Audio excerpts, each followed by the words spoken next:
All right, ladies and gentlemen, welcome back to the iFit Model podcast.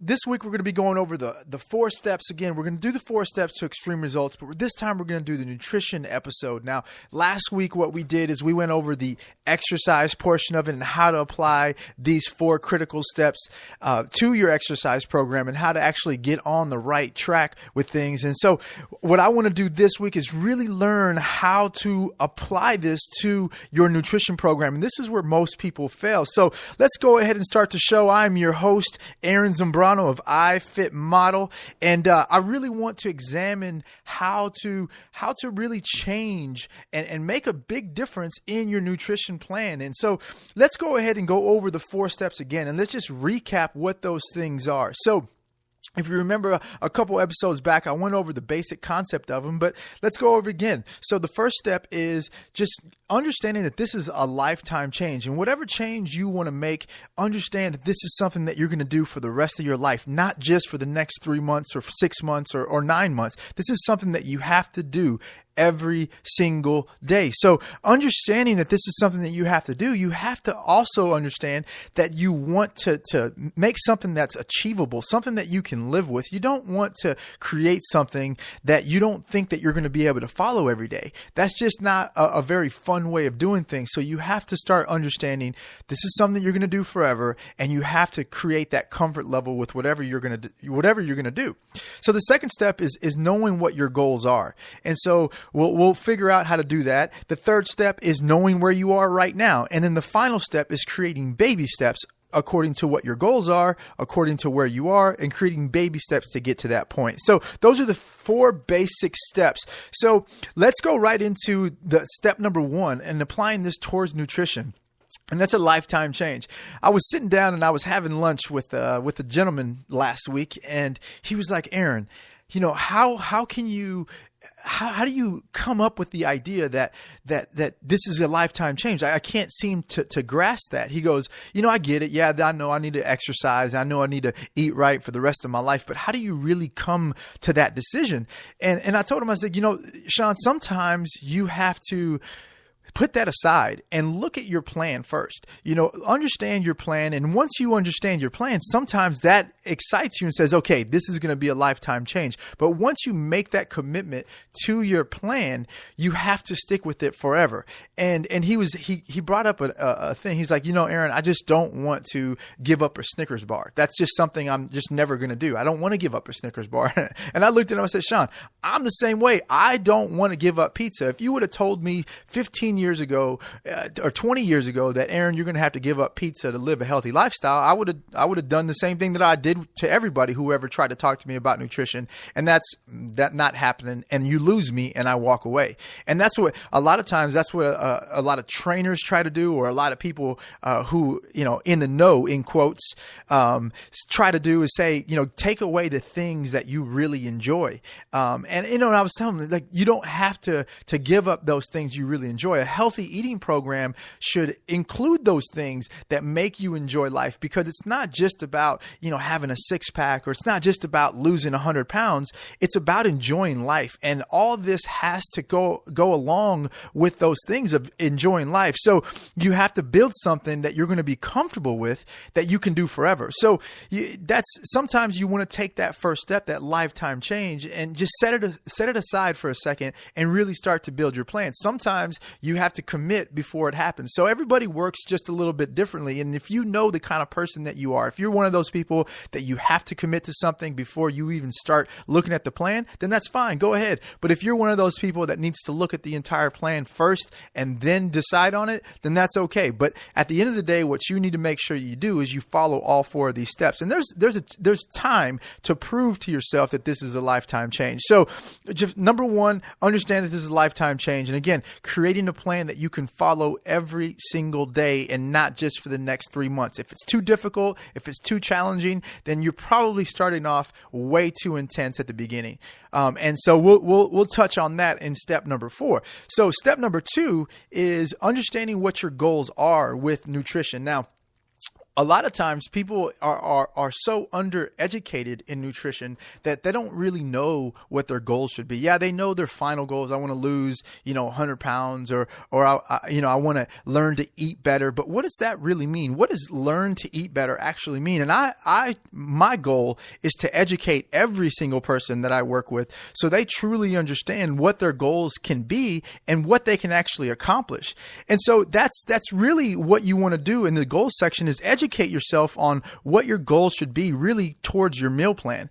And I'm speaking not just your general goals as far as weight loss, but what are your goals with your meal plan? What are you really trying to get to?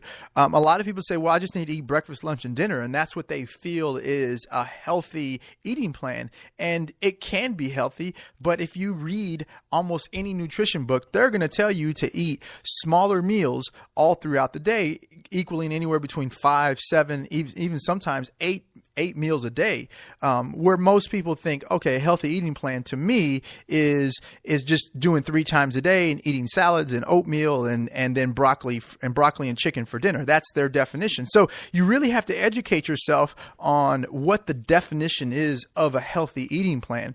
And the easiest way to do that is to go pick up a book, but more than anything, just hire somebody to do the thinking for you. That's what a lot of people do. That's why I stay in business, because a lot of people just don't have the time to educate themselves. And there's nothing wrong with saying, I don't have time to do it. I need help. So sometimes you'll need somebody to help you clearly define your goals. And so that's step number 2, is knowing what your goals are with your particular nutrition plan. How many times a day do you want to eat?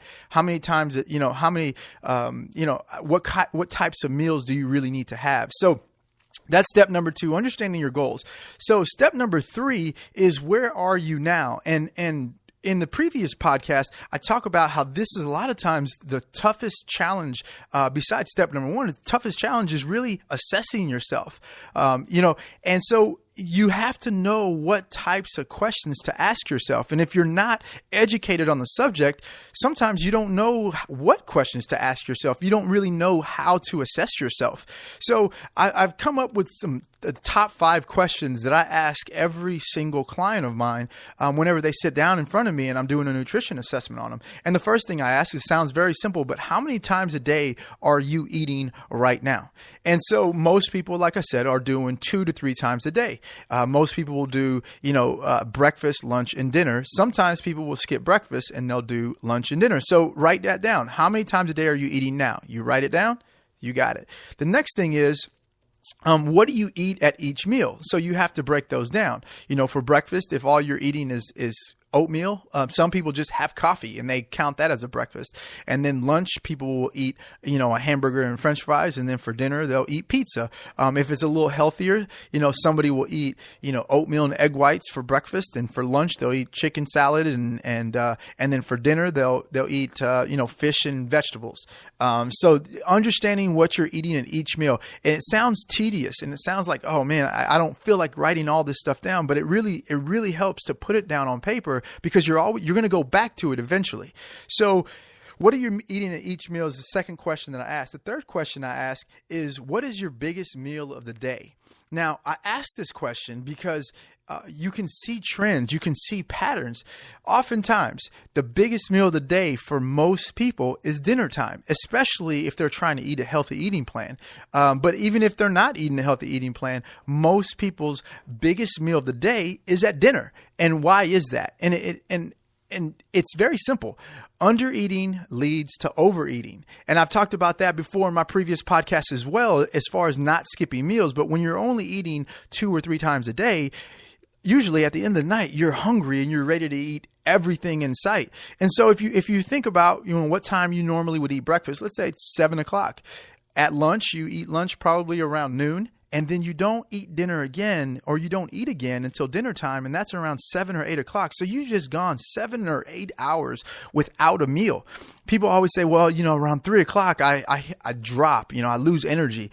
Well, it's probably because you're not eating in that window. And when you do get really hungry, you want to go snack on M&Ms, or you want to go get something out of the vending machine or at the convenience store. So, if you don't eat anything in that 3 o'clock window, chances are when you come 7 to 8 o'clock at night, you're going to want to eat everything in sight. And so I have to ask that question because that will identify a lot of problems. That means if dinner is your biggest meal of the day, that means that you're not eating enough throughout the day. And so sometimes I'll have people, I work with a lot of corporations. And so I'm in the middle of downtown Houston, and I do corporate seminars everywhere. And I deal with, your attorneys, your energy traders, just all kinds of people. And sometimes their biggest meal is lunchtime. And they skip breakfast, and then at lunch, they're ready to eat everything in sight again. And so it all goes back to the same type of thing. You're skipping meals. You're not eating enough throughout the day. So that's a big question that you need to ask yourself is, what is my biggest meal of the day? If your biggest meal, if you have a big meal, chances are the meals prior to that you're not eating enough. You're skipping them, and you need to eat more regularly. So the next thing is what do you feel you need to give up? What do you feel you need to give up in order to have a healthy eating plan? And, this is a trick question. I asked this question because, I want to gauge people's idea on what they feel nutrition is really about. I have people who sit down with me and they're like, I know that I need to give up, my hamburgers. I know I need to give up my wine or whatever. And so I asked that as a trick question because most of the time people feel that the things that they enjoy the most are the things that they need to give up. And that's actually not the case at all. Those are actually the things that you want to keep in your everyday meal plan, or maybe not your everyday meal plan, but your total meal plan. You want to keep those things, again, that help you enjoy life, that help you just be one with the earth, so to speak. You want to feel good about what you're doing. So those things that you feel you need to give up oftentimes aren't the things that you really need to give up. It's those things that we don't think about. And I'll go into that here in a second. So what do you feel you need to give up? And then the fifth question that I ask is, what is it that you don't want to give up at all? And typically those two things are those two answers are the same. So question number 4 is, what do you think you need to give up? And question number 5 is, what do you not want to give up? And again, those will usually be the same answer. So, I had this conversation, I was talking about Sean, about the Snickers bar, and we'll go back to that. And he's like, Aaron, I don't want to give up my Snickers bar. I just don't want to give it up. And I was like, Sean, you don't have to give it up. What you need to do is stop looking at the things that you enjoy and start looking at the things that you don't enjoy that much. And I said, Sean, when was the last time that you ate fast food? Maybe it was a hamburger, maybe it was, a taco or something. When was the last time you ate it? He goes, last night. I said, what'd you have? He goes, I had McDonald's. I said, okay, is McDonald's the best hamburger you've ever had in your life? He said, no. And I was like, okay, so why did you eat it? He's like, well, I was hungry and I hadn't eaten since lunch, and it was 7 or 8 o'clock at night. And I was like, okay, but if it's not the best food and it's not something that you really look forward to, and it's not your top 10 foods, your top 10 food list, if it's not on there, why did you have it? And it was more of a rhetorical question. He just looked at me. I said, look, those are the meals that you need to look at. Those are the meals that you need to start to take away and add other good meals into your life. Because those are the meals you don't care about. Those are what I call BS meals. The meals that you don't care about if they're there or not. Many times you eat them out of convenience. You eat them because you're not prepared. You eat them because you don't have anything else to do, and you didn't bring your food with you, or you didn't have an emergency snack with you. And so those are the BS meals that you eat, and those are the things sometimes that we forget. So when you ask that last question is, what do you not want to give up? Well, don't give up your wine. Don't give up your Snickers bar or your pizza or whatever it is. Figure out a way to add those or keep those into your diet, but really take away all the other things in your plan. So I gave him an analogy. I said, okay, check this out. Let's say you eat a Snickers bar twice a week. He's like, okay. I said, let's say you ate the Snickers bar twice a week, okay, and you're going to replace that for a meal. Let's say you're eating 6 times a day. Over a 7-day time period, that's 42 meals a week. Okay. Well, let's say you eat that Snickers bar twice a day. So that puts you down to 40 meals. So you've just accounted 2 meals for those 2 Snickers bars. He's like, okay. I said, what if you ate 40 good meals, perfectly portioned out meals, exactly to your specs? What if you ate 40 good meals and 2 Snickers bars a week? Do you think those Snickers bars are really going to hurt you? He's like, no, I don't think it's going to hurt me. I say, exactly. And you're still going to be able to enjoy life because you still had that thing that you really, really loved. And that's that Snickers bar. So that Snickers bar could be your wine. That Snickers bar could be your hamburger or your French fries or even pizza, whatever that Snickers bar is to you. That's how it should be done. If you take care of, clean up all the stuff that you don't care about, take those things out of your life and keep those things that you really want in your life, keep them there and just clean everything else up. And those things that you think you need to get out of your diet are really not the things that you need to get out at all. It's all the things that you don't think about that you eat. We can't remember a lot of them because we just eat them without thinking. So take those things out of your life. So now that we've kind of asked these top 5 questions that I ask everybody, those 5 questions will really tell me a lot about what somebody thinks, what their habits are. And I just ask those 5 questions and I can go on forever about what that really means in somebody's diet. But ask yourself those 5 questions, and that should get you on the right track as far as where you are now. So that's the 3rd step. Now, the 4th step, it's been a little different. Before in the exercise edition, we talked about, okay, if you're working out 0 days a week now and your goal is to work out 5 days a week, then a baby step in the right direction is to work out 1 day a week, and then eventually to 2 days a week and then 3 days a week and so on. Well, nutrition is going to work just a little differently. And so this is where, this is an exercise that I have everybody practice, whether it's by themselves or I do it for them specifically. So the first thing that I do is I analyze their diet. After I ask them these 5 questions and maybe a few extra questions, I analyze their diet. So I write 2 columns, one on the left, a column on the left, a column on the right. The column on the left, I write all the problems that I see with their diet. The top problems that I see is, skipping meals. I see people, not eating enough of the good nutrients. So they're not eating the right types of carbs. They're not eating the right types of proteins. They're not eating the right types of fats. I'll see combinations of foods that are all over the place. And then I'll see things like they're eating sweets too often, and they're drinking alcohol too often, and they're doing those things at the wrong times. And then the other thing is, they're eating a lot of what I call BS meals because they're not prepared. So these are the top things that I'll see, but there's a million other things that I'll see. It's all specific to each person. So I'll write all the problems down on the left side of the page. And then on the right side of the page, I write all the solutions down. Okay. Now at that point, I don't turn around and give that sheet of paper to my client and say, okay, go have fun with this and, go enjoy it. I hope everything works out. No. This is where we go to the baby step aspect. And this is step number 4. So what I do is I say, okay, and we'll just say I'm dealing with Sean. I say, okay, Sean, this is what I need you to do. I need you to look at this solutions page and I need you to tell me which one is the easiest thing for you to change. Which one do you feel that you can change starting tomorrow? Not the one that you feel is going to make the biggest impact, but the one that you think is so easy that you can start doing it tomorrow. And Sean will point out, okay, I can drink more water throughout the day.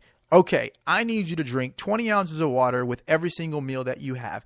That's a step in the right direction. And that's all I want you to do. And for the next month, I want you to focus on drinking 20 ounces of water with every single meal that you have. Sean's like, okay, I can do that. So what we just did is we created a baby step. Instead of taking all 10 of those problems that we have, we focused on one problem and said, you know what, just focus on this and don't do anything else. Because if you think about all 10 problems, you get overwhelmed. You forget about what you're trying to do. And then you start feeling guilty that you've done this, but you haven't done this. And you start playing all these mental games with yourself. And this is where most people fail. Most people fail because they feel like failures because they messed up one time in one area, but they're forgetting about all the other good things that they're doing. So let's make it simple. Let's take a step back. Let's work on one thing at a time. And once you have solidified that one thing for at least 3 to 4 weeks, and you've done it every single day for 3 to 4 weeks, then it's time to work on the next problem. So typically what happens is every single month,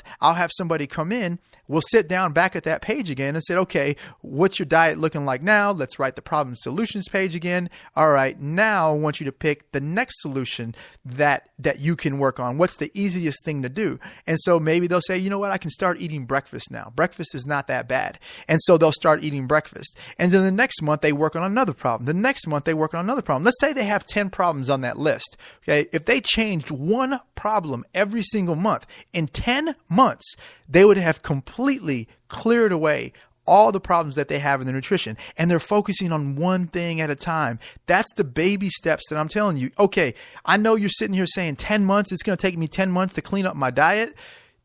In theory, 10 months, but this is what normally happens. What normally happens is people will take, go to 5 months, maybe sometimes four months or so, but they'll get to a point where they're like, you know what, Aaron? I'm happy with where I am. I'm happy with the changes that have occurred in my body. I'm happy with the weight that I'm at. I'm happy with the body fat percentage I'm at. I'm happy with how my clothes look on me. And I'm also happy with my lifestyle. I'm happy with how I live. I like the fact that I can eat my Snickers bar, twice a week. I like that I can have, a beer with my friends, or 7, every Friday. I'm happy with where I am right now, and I really don't want to change anymore.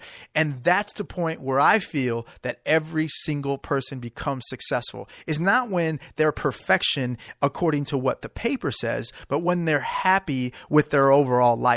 And that's what I want every single client to get to. Those 10 problems that you have, those are just things that you need to clean up if you want it to be perfect. But again, you will define your own definition of perfection. And so that's what you have to do. And you don't know that until you go through those steps. And so always start off with the easiest thing that you know that you can change tomorrow, because it's the most natural thing to do. And when you do it naturally, you're more likely to stick with it, and it's going to be a permanent change. And so what happens is, as you go through those steps, you start to realize, like, hey, it's not that hard. It's not as hard as what I made it to be. And if you accomplish all 10 of those steps, fantastic. If I ask people all the time, if 10 months from now, if you can take a look back and you've lost 60, 70 pounds in these next 10 months, would you take it? They're like, yes.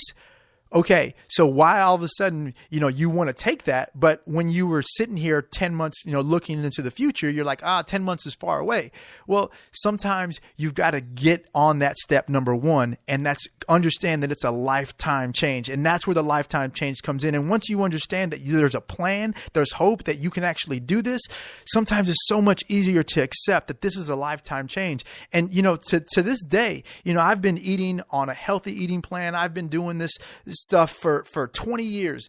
I don't even know. It's been a long time. I can't even count. I'm not good at math. We've already said that. I'm a science major, but I've been doing this for such a long time. And to this day, I'm still working on my nutrition. It is a constant thing that I'm always working on. Now it's little things, I create these little battles just to keep it fun and interesting with my life. But I'm still working on it, and you will always constantly continue to work on your nutrition. Sometimes it just runs in the background, and most 90% of my stuff runs in the background, but there's a few things that I'll work on. So I understand that eating this way is for a lifetime. This is something that I'm going to do for the rest of my life. And I'm not just doing it, for a vacation. I'm doing this forever. And so that's the idea that you need to get. So now that you have that plan, now that you understand that it's really as simple as just looking at your problems and picking one problem at a time to focus on, not all 10 of them, picking one problem at a time and go after it. Again, we're not trying to see a lot of change in a short amount of time.